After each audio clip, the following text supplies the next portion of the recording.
दा आङो इउटुबाव भिडिअ होनायनि जाहोना जाहैबाय जे नोंथांमोना आंखौ अननानै जेसेबां हायो। Hello everyone, welcome to my channel. आसा खालामो नोंथांमोना बयबो मोजाङै दं एसेनो आंबो मोजाङैनो दङ।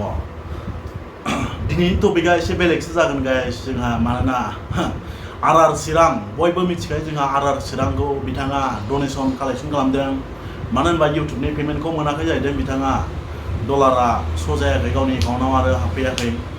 बे गावनि डनेसन खांदों आरो दायो गावनो हेल्प नांगौनो एसे अननानै जा हायो नोंथांमोनाबो एसे एनै हरबानो जाबाय। आंबो गुगल पे बा फन पे खालामनानै हरनोसै 50सो आंनावबो बांद्राय फैसा गैया आंबो बिराद खस्थ' मस्थ' सोलियो आंबो गाइस 50 रुपिससो सेन्ड खालामना हरनोसै।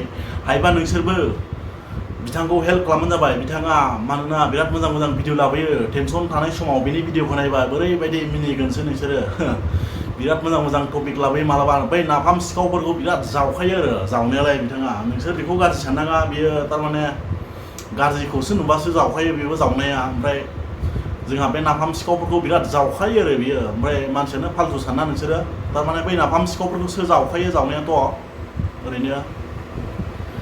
ओमफ्राय दा जों बर'जों बर' बयबो बिदिनो एसे एनै हेफाजाब होलायबा बयहाबो मोजां जायो गाइस। बयनियावबो खैफोदा मालाबा समाव जायो नोंनावबो आंनावबो। दा बेनिखायनो हायोबा नोंथांमोनाबो अननानै एसेबाबो हेल्प होबानो जाबाय। आंबो हरनो नागिरदों एसे मानोना बिथाङा आरो बिराद कमेडियान भिडिअ लाबोबाय थायो। टेनसनाव थानाय मानसिफोरखौ मिनिहोयो बेयो मालाबा समाव आरो बेनि भिडिअखौ नायबा मालाबा मिनियो ओरैबायदि आंथ' बिराद मिनियो बिनि भिडिअखौ नायबाथाय जावख्लाबजोबखायो आरो थारमाने बै नाफाम सिखावफोरखौ। खैफोदाथ' बयनावबो जायो नङा होनबा। अननानै नोंसोरबो हरबानो जाबाय आरो बेनोसै आरो आंनि बुंनांगौआथ'। दा बिनि भिडिअ क्लिपखौ नायलांबानो जाबाय नोंथांमोना फोथायाखैबा आरो शेयार खालामना हो बिथांनि भिडिअखौ। आंथ' शेयार खालामगोन आरो नोंसोरबो शेयार खालामना हो आरो हायोबा हेफाजाब खालामबानो जाबाय। डनेसन कालेक्सन खालामदों बिथाङा। दा आङो इउटुबाव भिडिअ होनायनि जाहोना जाहैबाय जे नोंथांमोना आंखौ अननानै जेसेबां हायो थाइसे थाइनैब्लाबो 10-20 थाखाबाबो नोंथांमोना आंखौ अननानैहाय आंनि प्रब्लेमखौहाय सल्भ खालामनो थाखाय नोंथांमोना थाइसे थाइनैबाबो हरगोन होननानै आं आसा खालामनाय थाबाय आरोना।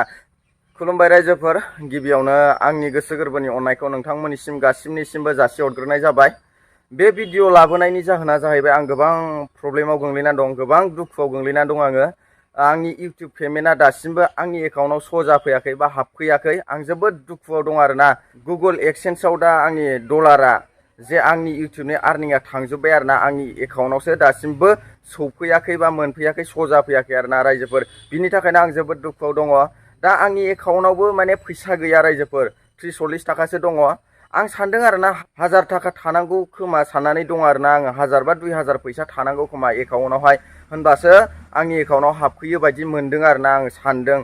गुबुनफोर इउटुबारफोरनावबो आं गोबां खबर लाबाय, आंनि लोगो इउटुबारफोरनावबो आं खबर लाबाय। बिथांमोननिया हाबजोब्बाय आरोना, जाय जायनिया हाबनांगौ जे बिथांमोनहा मोनजोब्बाय आरोना पेमेन्टखौ। आंसो दासिमबो मोनाखै आरोना। आं जोबोद दुखुआव दं आरोना। बिनि थाखायनो आङो फेसबुकआवबो पस्ट होना होदोंमोन। आंनि QR क'डखौहाय आङो स्क्रिनशट खालामनानै जे आं पस्ट होना होदोंमोन आरोना।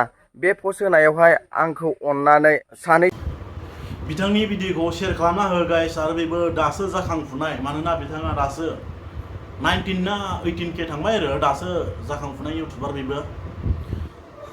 शेयार खालामबानो जाबाय नोंथांमोनाबो आरो भिडिअखौ नायबानो जाबाय। बिनिखौ इन्टारेस्टिं लाबोयो बिथाङा। एकदम नाफाम सिखावफोरखौ जावख्लाबबाय थायो आरो बिनि भिडिअआ।